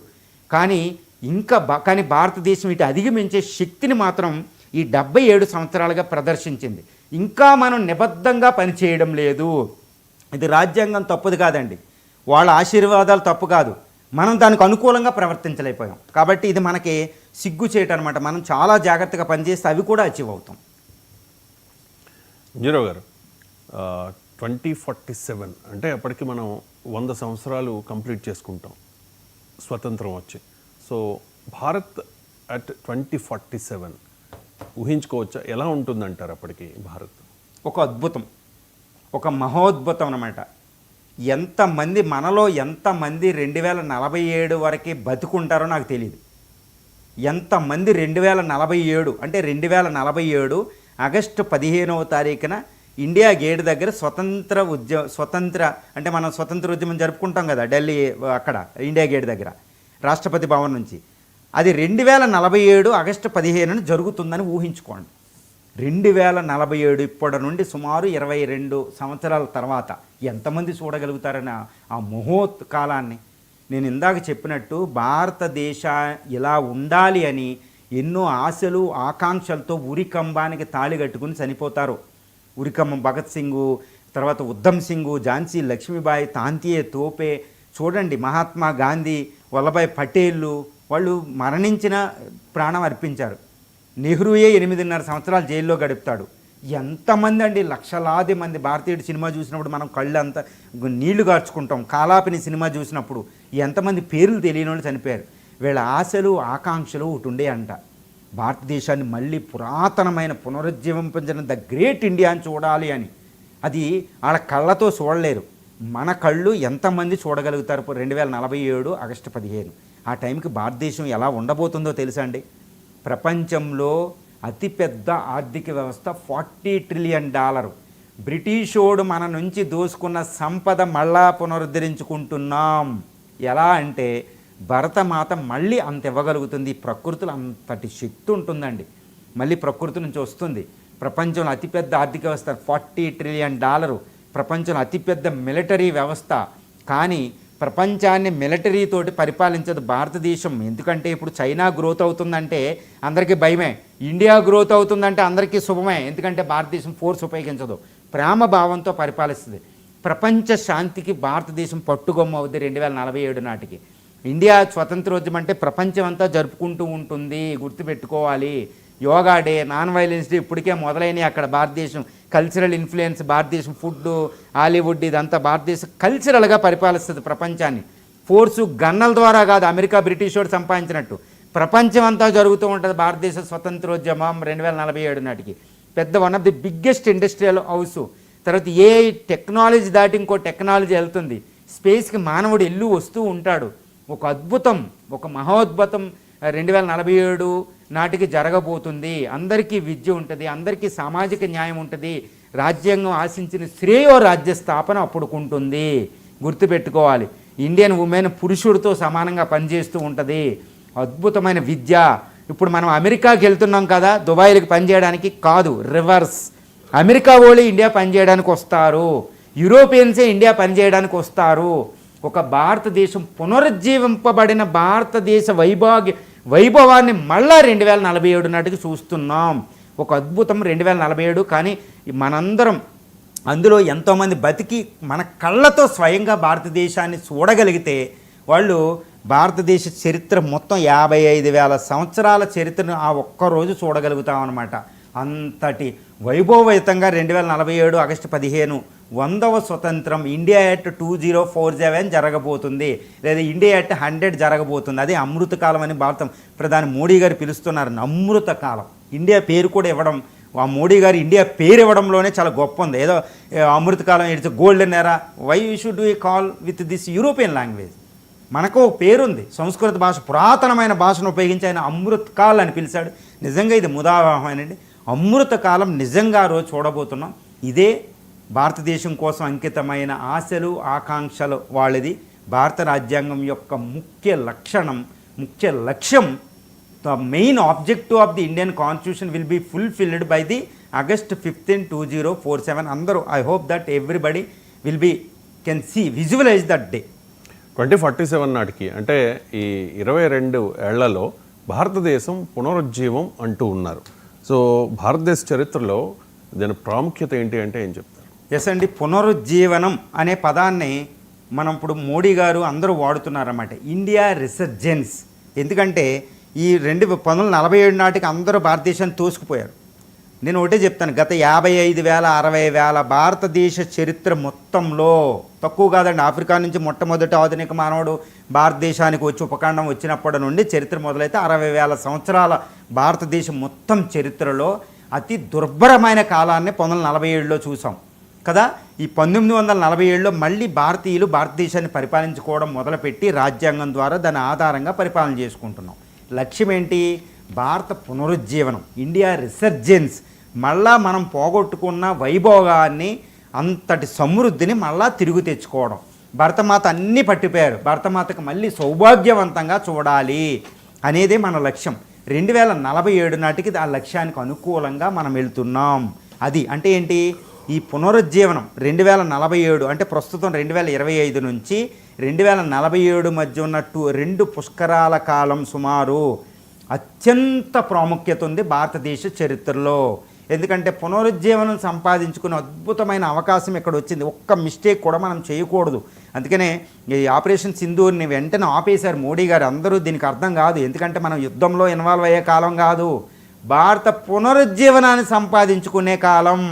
కాబట్టి ఈ టైంలో మనకి యుద్ధాలు వద్దు, ఏది వద్దు, ముందు భారతదేశ పునరుజ్జీవనం తెచ్చుకోవాలి, శాంతియుతంగా ఉండాలి, ప్రపంచంలో శక్తివంతమైన దేశం చేయాలి, పోగొట్టుకున్నది మళ్ళీ తెచ్చుకుని దాన్ని నిలబెట్టుకుని మళ్ళీ వెళ్ళాలి. ఇంకొకసారి పోగొట్టుకోకూడదు కూడా, మళ్ళీ బ్రిటిష్ వాడి చేతిలో 7 చేతిలోకి వెళ్ళకూడదు. అన్ని విధాలుగా వెళ్తుంది. కాబట్టి దీన్ని పునరుజ్జీవనం అంటారు. అందరికీ ఒకటి అనుకుంటారు, India is going to become super power, India super power అయిపోతుంది 2047కి అంటారు. కానీ అందరికీ ఒకటి తెలియదు ఏంటంటే, అది మనం సూపర్ పవర్ అవడం గొప్ప కాదు. ఎందుకంటే ప్రపంచం మొత్తం మానవ చరిత్రలో 99.9% కాలం మనం సూపర్ పవరే. సూపర్ పవర్ అనుభవించడం, మన ఎక్స్పీరియన్స్ పొందడం గొప్ప కాదు. మళ్ళీ పోగొట్టుకున్న దాన్ని తెచ్చుకుని మళ్ళీ దాన్ని నిలుపుకోవడం గొప్ప.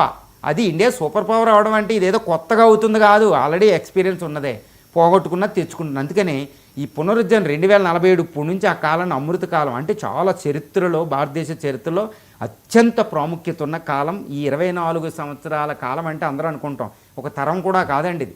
కానీ ఈ తరమే మొత్తం భారతదేశ పునరుజ్జీవనం తెచ్చుకుని అంతకుముందు చరిత్రల్ని మళ్ళీ తెచ్చుకుని పూర్వవైపు తెచ్చుకుని, అందువల్ల అత్యంత ప్రాముఖ్యత. It is most important to be very careful to make our country great again.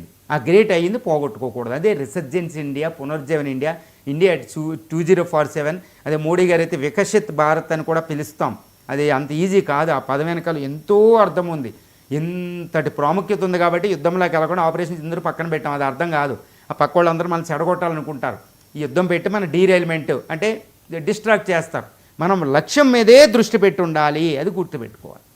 2047 నాటికి మనం చాలా లక్ష్యాలను పెట్టుకున్నాం, అమృతకాల లక్ష్యాలని. సో మన ప్రస్తుత ఆర్థిక రాజకీయ పరిస్థితుల్ని చూస్తే కనుక ఆ లక్ష్యాలని చేరుకునే విధంగా పరిస్థితులు ఉన్నాయా? ఎస్ అండి, ఇప్పుడు మనం 2025 2047 ఎంత ఉందండి? 22 సంవత్సరాలు, సుమారు 21 సంవత్సరాలు.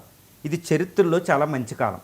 ఇలాంటి కాలం మళ్ళీ మన భారతదేశానికి రాదు. ఎందుకంటే భారతదేశాన్ని మళ్ళీ శక్తివంతం చేసేసుకుంటాం, పోగొట్టుకున్న తెచ్చేసుకుంటాం. మరి ప్రస్తుత ట్రెండ్ అక్కడ ఉందా అంటే ఈ ఆజాదీ కా అమృత్ మహోత్సవ్ అని ఇప్పుడు మొదలుపెట్టిన భారతదేశం పెట్టుకున్న లక్ష్యం ప్రకారం భారతదేశ ఎకానమీని 2047 2050 అంటే 2047 2057 అంటే 100వ స్వతంత్రం జరుపుకునే సమయానికి భారతదేశ ఆర్థిక వ్యవస్థ $40 ట్రిలియన్ అవ్వాలని లక్ష్యం అందరూ ఎస్టిమేట్ చేస్తున్నారు. కానీ ప్రస్తుత ఎకానమీ ఎంత అంటే $4 ట్రిలియన్ 4.187 40 అవ్వాలి, 10 రెట్లు అవుద్దా? ఇది పెద్ద క్వశ్చన్. 21 సంవత్సరాలు అయిపోద్దా అంటారు కదండి, ఇది ఒకటి. మరి ఆర్థిక వ్యవస్థ ఇప్పుడు గ్రోత్ రేట్ ఎంత ప్రపంచంలో అత్యంత వేగమైన 7%, 6.5%, ఇది 10% చెయ్యాలి.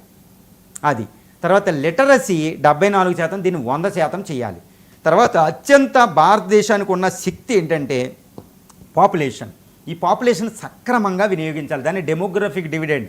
We have to exploit the demographic dividend, hour strength. అది దాన్ని సక్రమంగా వినియోగించుకోవాలి. పారిశ్రామికీకరణలో 3rd జనరేషన్ రిఫార్మ్స్ తీసుకురావాలి. గ్రోత్ రేట్ని 10% చేయాలి. ఇప్పుడు మ్యానుఫ్యాక్చరింగ్ మేక్ ఇన్ ఇండియా అని ఒకటి పెట్టుకున్నాం, మేక్ ఇన్ ఇండియా. ఇలాంటి పథకాలు ఇప్పుడు తర్వాత పెద్దవి తెచ్చుకున్నాం. అంటే ప్రస్తుత ఆర్థిక, రాజకీయ, సామాజిక పరిస్థితులన్నింటినీ కూడా మన లక్ష్యం వైపు దృష్టి పెట్టాలి. ఈ లక్ష్యానికి అనుకూలంగా ఎంత స్పీడ్ మెయింటైన్ చేయాలో అంత స్పీడ్ పెట్టుకుని ఆర్థికంగా, సామాజికంగా, రాజకీయంగా, శాస్త్ర సాంకేతిక పరంగా మన పర్సెప్షన్ కూడా ఇంపార్టెంట్. మన మానసికంగా ప్రిపేర్డ్నెస్ ఉండాలి విజయం సాధించాలంటే. మానసికంగా, ఫిలసాఫికల్గా, సైకలాజికల్గా ఇవన్నీ డైమెన్షన్స్ ఉంటాయండి. 10-15 డైమెన్షన్స్ ఉంటాయి సొసైటీకి. అన్నింటినీ దాని లక్ష్యానికి అనుకూలంగా పెట్టి ఎక్కడ డిస్ట్రాక్ట్ అవ్వకుండా చాలా జాగ్రత్తగా చేస్తే $40 ట్రిలియన్ ఎకానమీతో మనం శక్తివంతమైన దేశంగా పునరుజ్జీవనం సంపాదించుకోగలుగుతాం. చాలా జాగ్రత్తగా వెళ్ళాలి. ఈ కాలం చరిత్రలోనే ముఖ్యం కాబట్టి, ముఖ్యంగా మనం భారతదేశ చరిత్రలోనే 60,000 సంవత్సరాలు ముఖ్యం కాబట్టి ప్రతి వాళ్ళు చాలా మెటిక్యులస్గా, జాగ్రత్తగా ఒళ్ళు దగ్గర పెట్టుకుని ప్రస్తుత రాజకీయ నాయకత్వం కూడా మన లక్ష్యానికి అనుకూలంగా పనిచేయడంలే, వాళ్ళకి అవగాహన శక్తి కూడా అంత ఉండడంలే. చాలా జాగ్రత్తగా వెళ్ళాలి. ఇప్పుడు రాహుల్ గాంధీ అని, మోడీ అని ఈ అమృతకాల లక్ష్యం ఇప్పుడు మీరున్న రాజకీయ నాయకత్వం అనేది దానికి అనుకూలంగా పనిచేస్తుందా లేదు చూడాలి. రాజకీయంగా అందరూ ఇప్పుడు ఉమెన్ ఉంది, ఆఫ్ ఇండియా అంటారు. ఆది దంపతులు శివుడిలో సగం పార్వతీదేవాన్ని చక్కగా చూపిస్తారు మన ఫోటో, స్త్రీ సగం. కానీ భారతదేశం 142 కోట్లలో 71 కోట్ల మంది స్త్రీలు. కానీ వాళ్ళందరిని మనం రానివ్వడంలే. వాళ్ళు పని చేయకుండా ఇళ్లలో వాళ్ళు పని చేయకుండా ఇండియా శక్తివంతమైన దేశం ఎలా అవుద్దండి? కాబట్టి వాళ్ళని పనిచేసే అవకాశం కల్పించాలి. ఆఫ్ ఇండియా పక్కన పెట్టాం. మనందరం మగాళ్ళందరూ కూర్చుని భారతదేశాన్ని ఏమీ చేయలేరు. ఇక్కడ స్త్రీలు రావాలి, తర్వాత కింద క్యాస్టులు రావాలి, ఇంక్లూజివ్ గ్రోత్ రావాలి, ఇవన్నీ చూసుకోవాలి. ఇప్పుడు చైనా పెద్దదైపోయింది కానీ ఇంక్లూజివ్ గ్రోత్ లేదు, విడిపోవడానికి సిద్ధంగా ఉంది. కమ్యూనిజం ఉంది, మనకు రైట్స్ ఉన్నాయి. చూసారా, ఇవన్నీ కలుపుకొని భారతదేశం శక్తివంతంగా ఈ ట్రెండ్, రాజకీయ, ఆర్థిక, సామాజిక ట్రెండ్ అనేది లక్ష్యాలకు అనుకూలంగా ఇంకా అంతగా లేదు, దానికి అనుకూలంగా తీసుకెళ్ళాలి అంతే. మంజురావు గారు, స్వతంత్రం వచ్చి 78 ఏళ్ళు దాటుతున్నా కూడా భారతదేశం ఎన్నో సమస్యలతో సతమతమవుతున్న పరిస్థితి. సో ప్రస్తుతం భారత్ ఎదుర్కొంటున్న సమస్యలు ఏంటి, వాటికి పరిష్కారాలు ఏంటి అంటే ఏం చెప్తారు? ఇండియా ఎట్ 2047 లేదా ఇండియా 100వ స్వతంత్రోద్యమం చేసుకునే సమయానికి భారతదేశం శక్తివంతమైన దేశం, పునరుజ్జీవనం సంపాదించుకుని రిసర్జెంట్ ఇండియా అవ్వాలి అంటే భారతదేశం చాలా సమస్యలతో కొట్టుపడుతుంది. ఈ సమస్యలను అధిగమించాలి. ఈ సమస్యల్లో ముఖ్యమైన సమస్యలను చాలా జాగ్రత్తగా చూడాలండి. ఈ సమస్యలు ఏంటి అంటే చాలా డేంజరస్ ప్రాబ్లం ఒకటి ఏంటంటే lack of inclusive growth rate, సమ్మిళిత అభివృద్ధి లేదు. భారతదేశ అభివృద్ధి ఫలాలు అందరికీ వెళ్ళడంలే. ఇదే ఎందుకు చెప్పారు అంటారు మీరు. అసలు ఇండియా, పాకిస్తాన్ ఉంది, అక్కడ అణ్వస్త్ర దేశాలు, ఇవి అందరూ అంటారు. అది చాలా చిన్న ప్రాబ్లం అండి. ఈ భారతదేశానికి అతిపెద్ద శత్రువు ఎవరు అంటే lack of inclusive growth rate, సమ్మిళిత అభివృద్ధి లేకపోవడం. ఇప్పుడు సమ్మిళిత అభివృద్ధి అంటే ఈక్వాలిటీ లేదు, అభివృద్ధి ఫలాలు అందరికీ వెళ్ళడం లేదు. దీన్ని ఇంగ్లీష్లో డిస్పారిటీస్ అంటారు. ఇది తారతమ్యాలు ఎక్కువ అవ్వడం. ఓకే, అసమతుల్య అభివృద్ధి. అది ఏ విధంగా చెప్పాలంటే రూరల్ అర్బన్, రూరల్ అక్కడే ఉంటుంది. ఓకే, అర్బన్ అభివృద్ధి చెందిపోతుంది. తర్వాత వ్యవసాయ రంగాల మధ్య సమతౌల్యం లేదు. వ్యవసాయ రంగంలో ఉన్నవాడు 10 రూపాయలు తింటుంటే 90 రూపాయలు తింటున్నారు మిగిలిన రంగాల్లో. ఆ రంగాల వారి డిస్పారిటీస్ చాలా డేంజరస్. రూరల్ అర్బన్ డిస్పారిటీస్ అది చాలా. తర్వాత డిజిటల్ డివైడ్ అనేది ఒకటి చాలా డేంజరస్ ఉంటుంది.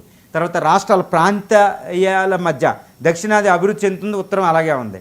సో ఒక్కో రాష్ట్రంలో కూడా అలాగే ప్రాంతీయ అభివృద్ధి, సబ్ రీజనల్ అభివృద్ధి అంటారు. ఉప ప్రాంతాల అభివృద్ధిలో కూడా చాలా తేడా ఉంది. కాబట్టి 24 సెపరేటిస్ట్ మూమెంట్లు ఉన్నాయి, మంచిది కాదు. నక్సలిజం ఒక ప్రాబ్లం ఉంది, ఇల్లిటరసీ ఎక్కువ ఉంది, డెమోగ్రఫిక్ డివిడెండ్ చక్కగా వినియోగించుకోవడం లేదు. ఈ విధంగా చూస్తే ఎన్నో ప్రాబ్లమ్స్ ఉన్నాయన్నమాట. ఇది పేదరికం ఇంకా ఎక్కువ ఉంది, నిరుద్యోగం ఎక్కువ ఉంది, అభివృద్ధి ఫలాలు ఎక్కడ అంటే వృద్ధి ఉంది, అభివృద్ధి లేదు. వృద్ధి ఉంది, ఏదో గ్రోత్ ఉంది, బట్ డెవలప్మెంట్ లేదు. మళ్ళీ డెవలప్మెంట్ ఉన్నా కొంత సస్టైనబుల్ డెవలప్మెంట్ లేదు, ఎన్విరాన్మెంటల్ డిస్ట్రక్షన్ ఉంది. సో ఇవన్నీ జాగ్రత్తగా, ఇవన్నీ the biggest problems of our country. ఒక్కో ప్రాబ్లం సాల్వ్ చేసుకుంటేనే మనం రీచ్ అవుతాం. ఈ ప్రాబ్లమ్స్ని గుర్తించుకుంటే ఇవి వెళ్తే చాలా పెద్ద ప్రాబ్లం. తర్వాత డెమోక్రసీ వీకెన్గా ఉంది. ఇంకా స్థానిక ప్రభుత్వాలు, ఇప్పుడు చూడండి అక్కడ చిన్న చిన్న స్థానిక ప్రభుత్వ ఎన్నికలు పెట్టలేకపోతున్నాం.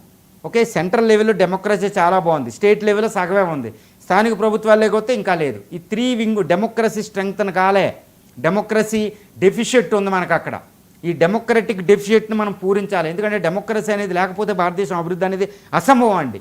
మళ్ళీ దాన్ని చేసుకోలేం, పునరుజ్జీవింప చేసినా మళ్ళీ ఇంకొకటి చేతిలోకి వెళ్ళిపోతుంది ఇది. సో ఈ ప్రాబ్లమ్స్ అన్నింటినీ గుర్తించి రెక్టిఫై చేసుకోవాలి. These are the weaknesses of our country. ముఖ్యంగా డెమోగ్రఫిక్ డివిడెండ్ ఉపయోగించుకోవాల్సిందే. భారతదేశానికి ఉన్న బలహీనతల గురించి ఇప్పటివరకు మీరు చెప్పారు. ఇక బలాల గురించి కూడా మాట్లాడుకుందాం. భారతదేశ బలాలు ఏంటి, వాటిని ఎలా ఉపయోగించుకోవాలి? ఎస్ అండి, భారతదేశం యొక్క బలాలు అనేవి అసలు ప్రపంచంలో ఇంకో దేశానికి లేనివే. ఏంటి ఇంత బలాలు ఉన్నాయంటే ఎస్ అండి, మన బలాలను గుర్తించుకోవాలి, మన బలహీనతలు కూడా గుర్తించుకోవాలి. అప్పుడే మనం వెళ్ళగలుగుతాం. ఒక యుద్ధానికి వెళ్ళాలంటే బలాలు బలహీనతలు తెలియాలి, మన తర్వాత శత్రు బలాలు బలహీనతలు తెలియాలి. ప్రపంచంలో 200 దేశాలలో out of the comity of the 200 countries of the globe మనం వెళ్ళాలి అంటే అందరితో బలాల బలహీనత చూడాలి. మన బలాలు ప్రపంచంలో ఎవరికీ లేవు. అందుకే భారతదేశం ఒక సజీవ సంస్కృతిగా వెళ్ళగలుగుతుంది. ఇప్పుడు ఒక ప్రపంచంలో ఒక పెద్ద దేశంగా ఉంటుంది. ఇది ఏంటి మన బలాలంటే చాలా శక్తి. 4 Ds అంటారు, మన మోడీ గారు కూడా అంటారు అప్పుడప్పుడు 4 Ds అని, ఒక్కోసారి 3 Ds అంటారు. ఈ 4 Ds ఏంటంటే భారతదేశం అతిపెద్ద బలహీనత, బలహీనతలు పక్కన పెడితే బలం ఏంటంటే ఇట్స్ డెమోగ్రఫీ. అంటే భారత జనాభా 142 కోట్లు. ఏంది బలం ఏంటి? ఒకప్పుడు ఎక్కువ జనాభా అంటే బలహీనత, కానీ ఇప్పుడు బలం అండి. ఏంటి బలం అంటే ఈ భారతదేశం ఎక్కువ పని చేసేవాళ్ళు ప్రపంచ జనాభాలో కార్మికులు 25% ఇక్కడ ఉండబోతుంది 2030 నాటికి. ఇప్పుడు 20% ఉంది. ఎక్కువ కార్మికులు ఎవరి దగ్గర ఉంటే వాడే బాగుపడతాడు. మన శక్తి అది, పనిచేసేవాళ్ళు. అందుకే ప్రపంచం అంతా పెట్టుబడులు ఇక్కడికి రావాలి, అది ఇంపార్టెంట్. ఎక్కువ జనాభా ఉంది కాబట్టి డిమాండ్, ఎక్కువ కన్జ్యూమర్ గూడ్స్. ఈరోజు టెస్లా అయినా అయిపోయినాడు ఇక్కడికి వచ్చి పెట్టుకోవాలి, ఎందుకంటే ఇక్కడ కొనేవాడు ఉన్నాడు, పని చేసేవాడు ఉన్నాడు. అందువల్ల ఈ డెమోగ్రఫీ, జనాభా, కార్మిక శక్తి, ఈ డిమాండ్, ఈ కార్మికులు ఎక్కువ సంపాదిస్తారు కాబట్టి ఇన్కమ్ ఎక్కువ ఉంటాయి కాబట్టి డిమాండ్ ఎక్కువ క్రియేట్ చేస్తాం, అది రెండవ శక్తి. మూడవది ఏంటంటే భారతదేశం డెమోక్రసీ. అందరూ ఏదో అనుకుంటారు, భారత ప్రజాస్వామ్యమే భారతదేశ శక్తి. కమ్యూనిస్ట్ వాడి దగ్గర అందరూ ఉండలేరు. భారత ప్రజాస్వామ్యం భారతదేశ శక్తి. నాలుగవది ఏంటంటే ఈ మోడీ గారి మాటలో చెప్పాలంటే డైవర్సిటీ, ఇది వైవిధ్యం. ఇది ఒకసారి ఆయన మాట్లాడరు. ఈ వైవిధ్యం ఏంటంటే ఒకటి గుర్తుపెట్టుకోవాలి, ఈ బయోడైవర్సిటీ అది పోయిందంటే ప్రపంచం అంతమైపోద్ది అంటారు. కరెక్ట్ అండి. భారతదేశంలో ఇన్ని మతాలు, ఇన్ని జాతులు, ఇన్ని లాంగ్వేజ్లు, ఇన్ని రకరకాలు ఉండడం వల్ల, ఈ డైవర్సిటీ వల్ల ప్రపంచంలో ఏ దేశానికి లేనంత మానవ పురోభివృద్ధి ఇక్కడ జరుగుతూ ఉంటుంది. ఈ డైవర్సిటీయే మన శక్తి, గుర్తుపెట్టుకోవాలి. ఇంత గొప్ప డైవర్సిటీ ఉంది, ఇది భారతదేశం యొక్క శక్తి. తర్వాత ఇంకో శక్తి ఏంటంటే భారతదేశ ప్రకృతి. అందరూ ఏమంటారంటే జాగ్రఫీ అంటారు, ప్రకృతి కూడా గుర్తుపెట్టుకోవాలి. భారతదేశ శక్తి ఋతుపవనాలు. ఓకే, ఇన్ని నేలలో ప్రపంచంలో భారతదేశ భూభాగంలో 50% వ్యవసాయం కింద ఉంది. అంతకంటే ఎవరికి ప్రపంచంలో ఎవరికీ లేదు అది. తర్వాత 365 రోజుల్లో 5 రోజులు మినహాయిస్తే 360 రోజులు సూర్యరశ్మి ఉంటుంది, అది శక్తి. అందుకే 365 రోజులు పంటలు పండితే 4 రకాల పంటలు, ఖరీఫ్, రబీ, ఈ రోబో ఇలా అని. వేరే దేశంలో ఉంటాయండి, రష్యా వెళ్తే 90 రోజులే పంటలు పండితే. మరి అది ప్రకృతి శక్తి. ఆ శక్తిని మనం ఉపయోగించుకుంటున్నామా? మొత్తం ఎండ ఉంది, రష్యాలో 90 రోజులే ఉంటుంది, కెనడాలో ఏముండదు. ఓకే, చైనాలో కూడా నార్త్ చైనాలో సగం రోజులే ఉంటుంది. ప్రకృతి శక్తి అది, దాన్ని మర్చిపోకూడదు. మినరల్ వెల్త్, ఈ అద్భుతమైన మినరల్ వెల్త్ ఎంతో కోస్ట్లేను. ఓకే, ఇంతటి శక్తులు భారతదేశంలో ఉన్నాయి కాబట్టి ప్రపంచంలో సూపర్ పవర్ అవడంలో విచిత్రం లేదు, మనం వినియోగించుకుంటే. అది అవ్వలేదు అంటే అది మన తప్పు. ఇంకొకటి చేతిలోకి వెళ్ళిందంటే మన తప్పు. బ్రిటిష్ వాడు ఇక్కడికి వచ్చాడంటే అది మన తప్పే, వాళ్ళ తప్పు కాదు. ఇన్ ఫైటింగ్ అనమాట. ఇన్ ఫైటింగ్ అంటే మనలో మనం కొట్టుకుంటే ఇంకొకటి వస్తాడు. మనలో ఐక్యత అనేది, ఇంటిగ్రిటీ అనేది ఉంటుంది. కాశ్మీర్ నుంచి కన్యాకుమారి వరకే అద్భుతమైన ఐక్యత, ఇంటిగ్రిటీ, ఇండియన్ డిఎన్ఏ ఉంటుంది మనలో. దాన్ని అవేకం చేసుకుంటూ ముందుకెళ్తే ప్రపంచంలో ఎవ్వడూ కూడా ప్రపంచాన్ని మనం పరిపాలించాలి కానీ మనం పరిపాలించలేని విధంగా మనం ఉంటాం. ఈ భారతదేశం యొక్క శక్తులు, అద్భుతమైన శక్తులు ఇంకొకటికి లేవు కూడా అవి. Right, thank you so much MG Rao గారు. 79వ స్వతంత్ర దినోత్సవం సందర్భంగా